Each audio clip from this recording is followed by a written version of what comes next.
सभी को नमस्कार। आर्य संस्कृत क्लासेज इस यूट्यूब परिवार में आप सभी का स्वागत है। प्यारे बच्चों, इस वीडियो में हम सभी जो आज क्लास 10th का प्री बोर्ड का इवनिंग शिफ्ट का हिंदी का पेपर हुआ है उसके आंसर को देखेंगे। तो देखो बच्चों, पेपर आपका कैसा रहा वो आपने देखा होगा। तो पेपर अच्छा गया है तब भी, खराब हुआ है तब भी, कोई घबराने वाला बात नहीं है, क्योंकि ये प्री बोर्ड का पेपर है। ये आपका समझ लो एक प्रकार से प्रैक्टिस पेपर है। आपको बोर्ड के पेपर की तैयारी करनी है। तो देखिए, पहले क्वेश्चन में क्या आया हुआ था। जो एक गद्यांश आया हुआ था वो किसके ऊपर था? गौतम बुद्ध के ऊपर था। उनका जन्म कब हुआ, उनकी मृत्यु कब हुई, उनकी शिक्षाएं क्या हैं, इसके ऊपर केंद्रित था। तो देखो, पहला क्वेश्चन क्या था। कथन ए और कारण ए आर को पढ़कर उपयुक्त विकल्प चुनिए। तो कथन क्या था? पाली भाषा के कारण बौद्ध धर्म की लोकप्रियता तेजी से बढ़ी थी। कारण में क्या दे रहे हैं? पाली भाषा जनसाधारण की भाषा थी, उसे सभी आसानी से समझ सकते थे। अब ये जो है पैसेज के अकॉर्डिंग इसका उत्तर जो है थर्ड वाला होगा कि ए भी सही है, और कारण आर जो है ए की जो है सही व्याख्या भी कर रहा है, क्योंकि महात्मा बुद्ध के समय में पाली भाषा का जो प्रचार प्रसार है बहुत तेज था। दूसरा प्रश्न क्या था? पंचशील नियम क्या हैं? इसमें जो है देखो, यहाँ पे कई टाइप के उत्तर थे। पहला क्या था? चोरी न करना, सत्य न बोलना, नशा न करना, हिंसा न करना। तो प्यारे बच्चों ध्यान देना, इसमें जो है सत्य न बोलना ये नहीं था। तो अब देखो किस विकल्प में पहला, तीसरा, चौथा है। तो देखो, पहला, तीसरा, चौथा किस विकल्प में है? ये फोर्थ वाले ऑप्शन में है, तो आपका फोर्थ ऑप्शन सही हो जाएगा। अगला क्वेश्चन क्या था? मिलान करने के लिए आया हुआ था, और इसके ऑप्शन जो है नीचे दिए गए थे। तो बुद्ध का जन्म कहाँ हुआ था? लुम्बिनी में हुआ था। बुद्ध का प्रथम उपदेश सारनाथ में हुआ था। बुद्ध को ज्ञान की प्राप्ति कहाँ हुई थी?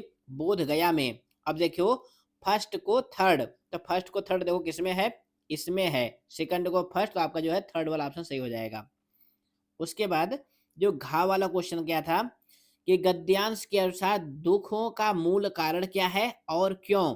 2 नंबर का क्वेश्चन था, क्योंकि इसमें 2 उत्तर छिपे हुए थे कि दुख का मूल कारण क्या है और क्यों। तो आपने पैसेज में देखा होगा, महात्मा बुद्ध जी ने दुख का कारण क्या बताया था? मनुष्य की इच्छा। देखो यहाँ पे लिखा हुआ है ना, बुद्ध के अनुसार जो है इच्छा ही सभी दुखों का मूल कारण है।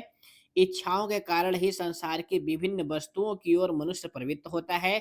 जब वो वस्तुएं उसे नहीं मिलती हैं तो वो जो है दुखी हो जाता है। तो यहाँ से लेकर यहाँ तक आपको जो है उसका उत्तर लिखना था। तो सभी बच्चे पैसा से ढूंढने का उत्तर था, तो इसको सभी बच्चे जो है कर लिए होंगे। अगला प्रश्न क्या था? महाअभिनिष्क्रमण और महापरिनिर्वाण क्या है? तो प्यारे बच्चों, महाअभिनिष्क्रमण क्या है? जब महात्मा बुद्ध जो है घर छोड़ दिए थे, तो उस घटना को जो है महाअभिनिष्क्रमण कहा जाता है। ये कहाँ पे आया हुआ था? ये देखो, ये जो है पैसेज में लिखा हुआ था कि राजपाट का मोह त्याग कर वन की ओर चले गए। इस घटना को महाअभिनिष्क्रमण कहा जाता है। तो इसको उत्तर आपको क्या लेना था कि गृहत्याग की घटना जो है महाअभिनिष्क्रमण कहलाती है। अब उसी प्रश्न में देखो, एक और प्रश्न छिपा हुआ था कि महापरिनिर्वाण क्या है? तो जो जिस दिन महात्मा बुद्ध का निधन हुआ था, यानी बुद्ध के निधन को ही महापरिनिर्वाण दिवस के रूप में बौद्ध धर्म के लोग मनाते हैं। तो इसका उत्तर ये 2 टाइप से लिखना था। तो दोनों उत्तर सभी बच्चों ने लिखा होगा, क्योंकि जो है पैसेज से ढूंढने का था। अब आते हैं प्रश्न नंबर 2 पर। तो देखो, यहाँ पे बहुत ही सुंदर कविता आई हुई थी जो वीर के ऊपर लिखी हुई थी। संकटों से वीर घबराते नहीं, आपदाएं देख छिप जाते नहीं, लग गए जिस काम में पूरा किया, काम करके व्यर्थ पछताते नहीं, हो सरल अथवा कठिन हो रास्ता, कर्म वीरों को नहीं इससे वास्ता, बढ़ चले हो अंत तक ही बढ़ चले, कठिनतर गिर श्रृंग ऊपर बढ़ चले। यानी जो कविता थी वीर पुरुषों के ऊपर केंद्रित थी। बहुत अच्छी कविता है, बिल्कुल वीर रस से ओतप्रोत। तो पहला क्वेश्चन क्या था? इस काव्यांश में किसके गुणों का वर्णन किया गया है? तो फटाफट फर्स्ट क्वेश्चन उत्तर हो जाएगा, कर्म वीरों का वर्णन है। कवि ने किन विशेषताओं के बिना जिंदगी को व्यर्थ कहा है? तो देखो यहाँ पे क्या क्या था? दर्प, उत्साह और शक्ति। दर्प, उत्साह और शक्ति। तो दर्प है, उत्साह है और शक्ति है। अब ये कायरता, कायरता जो है ये विशेषता नहीं है वीर की, तो इसमें देखो ये आपका सेकंड वाला ऑप्शन सही होगा। अगला क्वेश्चन क्या है, कथन ए और कथन आर, ये कथन और कारण पढ़कर उपयुक्त विकल्प चुनिए। कथन क्या है, असंभव शब्द कायरों का शब्द है।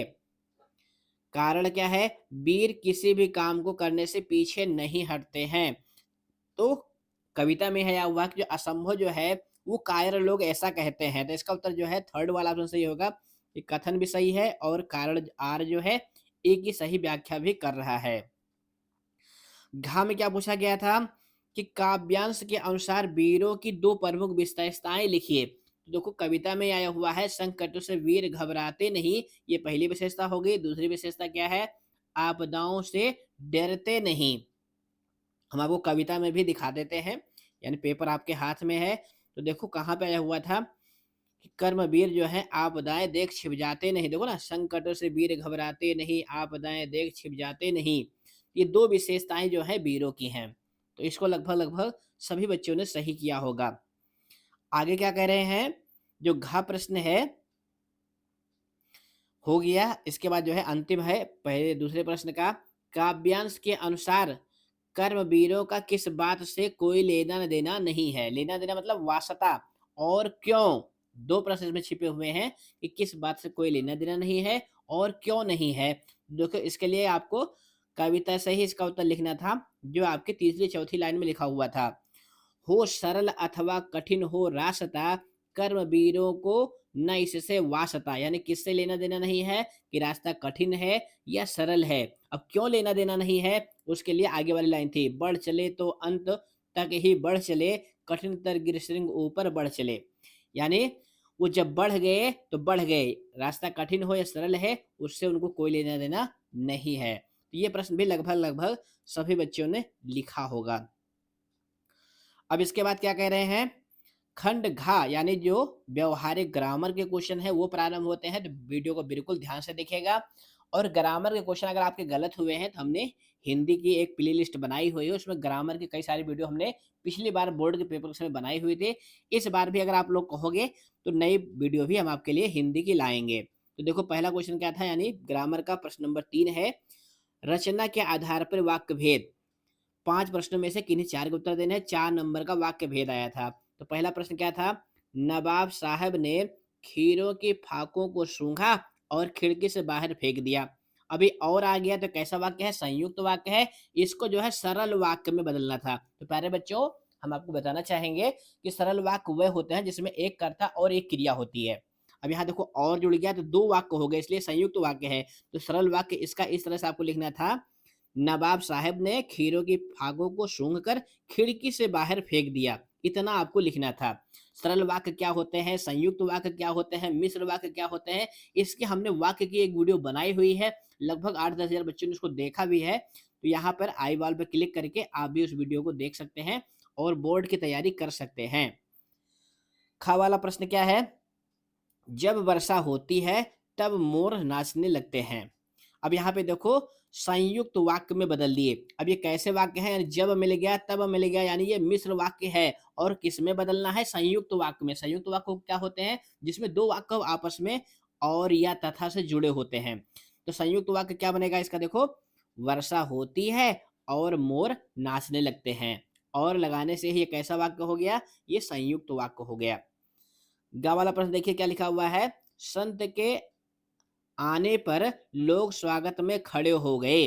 अब देखो ये कैसा वाक्य है, ये सरल वाक्य था, किसमें बदलना था, मिश्र वाक्य में। मिश्र वाक्य में क्या होते हैं कि पहले वाक्य पे दूसरा वाला वाक्य जो है निर्भर होता है, और इसमें क्या होता है, जब और तब होता है। ध्यान देना बच्चों, क्योंकि बोर्ड के पेपर में अभी आपके 1-1.5 महीने का टाइम है, तो इस बात को बिल्कुल समझ लो कि मिश्र वाक्य में बदलना है तो उसमें जब और तब लगा देंगे। तो देखो जब संत आए तब लोग स्वागत में खड़े हो गए, इस तरह से आपको लिखना था।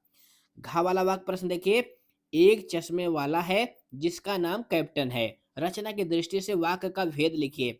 अब यहाँ पर देखो एक चश्मे वाला है जिसका नाम कैप्टन है, तो कैसा वाक्य है, ये मिश्र वाक्य है, क्योंकि इसमें 2 वाक्य हैं और पहला वाक्य जो है दूसरे पर निर्भर है। इसके बाद अंगा क्या है, यह रीढ़ अंदर से पोली होती है। पोली मतलब क्या होता है? खोखली, जिसके सहारे शहनाई को फूंका जाता है। आश्रित उपवाक्य छांटकर लिखिए। अब आश्रित उपवाक्य जो है संज्ञा उपवाक्य भी होते हैं, विशेषण उपवाक्य भी होते हैं। यहाँ पर उपवाक्य क्या है? ये जो जिसके सहारे शहनाई फूंका जाता है, ये उपवाक्य है। और कैसा उपवाक्य है? ये क्रिया विशेषण उपवाक्य है। कैसा उपवाक्य है? क्रिया विशेषण उपवाक्य है। इस तरह से हमारा प्रश्न नंबर 3 कंप्लीट हुआ। आते हैं प्रश्न नंबर 4 पे। इसमें क्या आता है? वाच्य। वाच्य 3 होते हैं, कर्तृवाच्य, कर्मवाच्य, भाववाच्य। ये आप संस्कृत में भी पढ़ते हैं। तो देखो पहला प्रश्न क्या था? नवाब साहब द्वारा खीरा काटा गया था, कर्तृवाच्य में बदलिए। किसमें बदलना है? कर्तृवाच्य में। अब यहाँ देखो द्वारा मिल गया, जहां द्वारा और से मिल जाता है वो या तो जो है कर्मवाच्य होता है या तो भाववाच्य होता है। तो कैसा वाच्य है? ये कर्मवाच्य है। इसमें कुछ को किसमें बदलना है? कर्तृवाच्य में बदलना है। तो कुछ नहीं करना है, द्वारा को हटा देना है। इस तरह से आपको लिखना था कि नवाब साहब ने खीरा काटा था। खा वाला प्रश्न देखिए क्या है? बाल गोविंद भगत हर वर्ष गंगा स्नान करने जाते हैं। वाक्य पहचान कर भेद बताइए। अब ये कैसा वाक्य है? अब यहाँ पर देखो ना से मिला और ना मिला द्वारा, तो कैसा वाच्य हो जाएगा? ये हो जाएगा कर्तृवाच्य, यानी इसमें कर्ता की प्रधानता है। पान वाला दूसरा मुंह में ठूस चुका था। क्या प्रश्न है? पान वाला दूसरा पान मुंह में ठूस चुका था, कर्मवाच्य में बदलिए। ये कर्तृवाच्य का वाक्य है, कर्मवाच्य में बदलना था। तो हो जाएगा पान वाले द्वारा दूसरा पान मुंह में ठूसा जा चुका था। इस तरह से आपको लिखना था, यानी द्वारा लगाना था और क्रिया को इस तरह से आपको लिखना था। उसके बाद घा में चलते हैं। तो देखिए क्या लिखा हुआ है? पक्षी आकाश में उड़ते हैं, भाववाच्य में बदलिए। अब ये कैसा वाच्य है? ये कर्तृवाच्य है। तो भाववाच्य बदलने के लिए क्या करेंगे? से या द्वारा लगा देंगे। तो हो जाएगा पक्षियों से आकाश में उड़ा जाता है। ये इसका भाववाच्य हो जाएगा। कर्ता की प्रधानता वाले वाक्य में कौन सा वाच्य होता है? तो बहुत आसान था, ये कर्तृवाच्य होता है। ये तो लगभग लगभग 100% सभी बच्चों का उत्तर सही होगा। अब चलते हैं प्रश्न नंबर 5 पे, जो कि आता है पद परिचय का। प्यारे बच्चों, हमने वाच्य की, अलंकार की और वाक्य की भी हमने वीडियो बना रखी है। पद परिचय की वीडियो अभी हमने नहीं बनाई है, वो हम आपको उपलब्ध करा देंगे जल्दी ही। तो देखिए इसमें क्या आता है? पहला क्वेश्चन क्या था? बिस्मिल्लाह खां मंगल ध्वनि के नायक हैं। अब यहाँ पे रेखांकित पद का आपको परिचय बनाना था। तो ये बिस्मिल्लाह क्या क्या है? ये नाम है, यानी व्यक्तिवाचक संज्ञा है, एक वचन है, पुल्लिंग है और कर्ता कारक है। देखो इसमें क्या क्या लिखना होता है? संज्ञा है तो कौन सी संज्ञा है, कौन सा वचन है, पुल्लिंग स्त्रीलिंग, कौन सा लिंग है और कौन सा कारक है। ये 4 बातें आपको बतानी होती हैं, यानी संज्ञा, वचन, लिंग और कारक। अगला देखो क्या है? लेखिका के पिताजी क्रोधी स्वभाव के थे। अब यहाँ पे क्रोधी का पद परिचय देना है, तो ये जो है विशेषण है। और विशेषण में भी कैसा विशेषण है? गुणवाचक विशेषण है, यानी जो लेखिका है उसके पिताजी का ये गुण बता रहा है। और कैसा है? एक वचन में है। पु मतलब क्या है? ये पुल्लिंग है। और पिताजी विशेष का विशेषण है। यहाँ पे विशेष क्या है? पिताजी पद है और ये विशेषण है। इस तरह से आपको इसका पद परिचय लिखना था। अगला क्या है? अच्छी मिट्टी में फूल खिलते हैं। अब खिलते हैं ये क्या है? क्रियापद है। तो कैसे क्रियापद है? सकर्मक क्रिया है, बहुवचन में है, क्योंकि यहाँ देखो ना खिलते हैं तो बहुवचन है, पुल्लिंग है और वर्तमान काल की क्रिया है। तो क्रिया आए तो उसमें भी 4 बातें बतानी होती है। सकर्मक है, अकर्मक है, वचन क्या है, पुल्लिंग है या स्त्रीलिंग है और काल क्या है। इसमें भी 4 बातें आपको बतानी होती है। घा देखिए क्या है? मैं 5 भाई बहनों में सबसे छोटी थी। अब थी मतलब कोई बालिका कह रही है, तो यहाँ पे मैं अंडरलाइन है। ये उत्तम पुरुष का सर्वनाम है, एक वचन है, स्त्रीलिंग है और कर्ता कारक है। भगत की खंजड़ी डिमक डिमक बजती थी। अब ये डिमक डिमक क्या है? जो बजती थी उसका जो है विशेषण है, ये हो जाएगा रीतवाचक क्रिया विशेषण है। इस तरह से हमारा प्रश्न नंबर 5 भी कंप्लीट हुआ। प्रश्न नंबर 6 पे चलते हैं, जो कि अलंकार का आता है। तो अलंकार की भी हमने हिंदी की वीडियो बना रखी थी पिछली बार बोर्ड के पेपर के समय। अगर आपने नहीं देखा है तो यहाँ पे आई बॉल पे क्लिक करके अलंकार की वीडियो भी देख सकते हैं। तो देखो पहला क्या था? कलियों दरवाजे खोल खोल कर झुरमुट से मुस्काती हैं। अब देखो बच्चों, कलियां जो हैं ये पेड़ पौधे हैं या निर्जीव वस्तु है। तो इसमें जो है मान मनुष्य की तरह भाव बताया गया है, इसलिए मानवीकरण अलंकार है। कौन सा अलंकार है? मानवीकरण अलंकार है। कोटि कुलिस सम वचन तुम्हारा, कोटि कुलिस सम वचन तुम्हारा। अब यहाँ सम आ गया, तो सम हमने आपको बताया था ना, जहाँ पे सम मिल जाए या सरिस मिल जाए तो वहां पे कौन सा अलंकार होता है? उपमा अलंकार होता है। तो इसमें जो है उपमा अलंकार है। सिर झुका तूने नियत की मान ली यह बात, क्यों मुरझा गया तेरा हृदय जलजात। तो हृदय जलजात यानी हृदय रूपी जलजात, रूपी मतलब रूपक अलंकार का ये एग्जाम्पल है। राणा ने सोचा इस पार, तब तक चेतक था उस पार। अब यहाँ तो बढ़ा चढ़ा, यानी राणा ने नदी के इस पार सोचा, घोड़ा जो है उस खाई या नदी के उस पार चला गया। तो ये अतिशयोक्त अलंकार का, यानी जब बात को बहुत बढ़ा चढ़ा कर बताया जाता है तो उसमें अतिशयोक्त अलंकार होता है।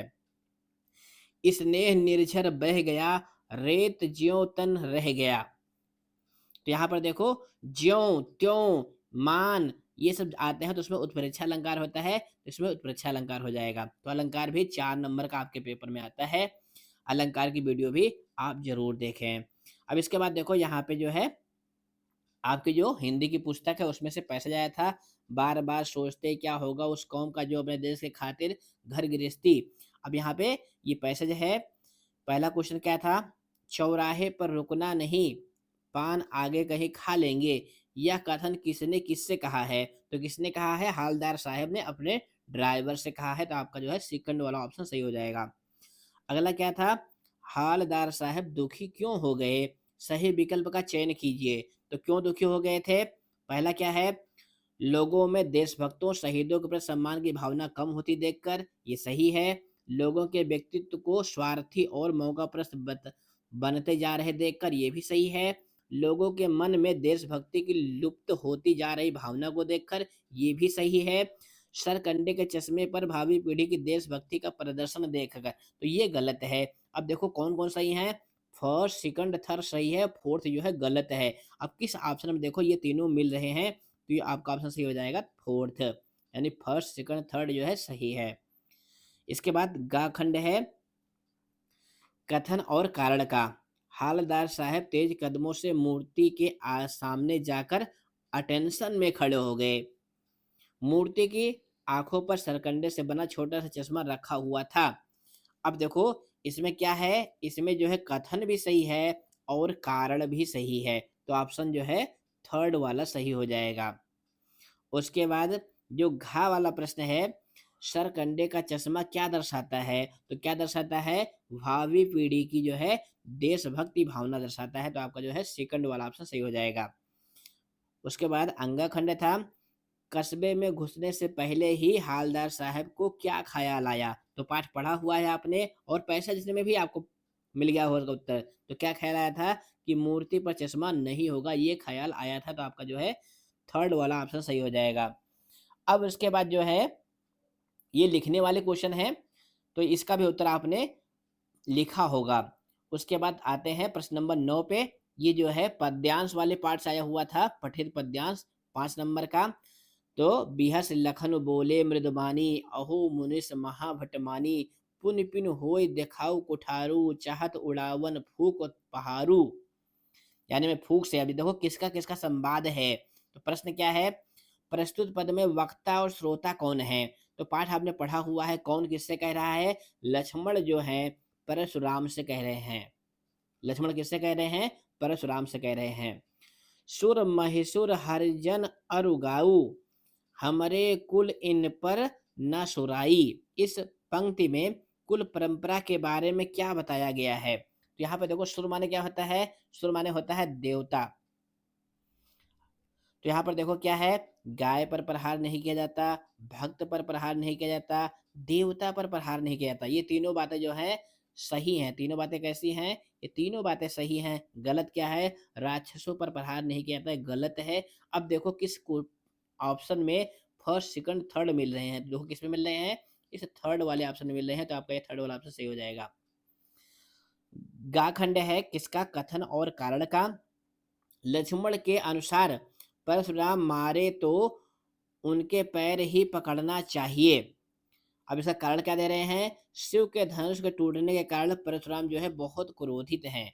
अब यहाँ पर देखो बच्चों, ये बात कुछ और कह रहा है, ये कुछ और कह रहा है। तो इसका उत्तर जो है फर्स्ट वाला सही होगा कि कथन ए सही है, लेकिन कारण आर जो है उसकी सही व्याख्या नहीं है। कैसे?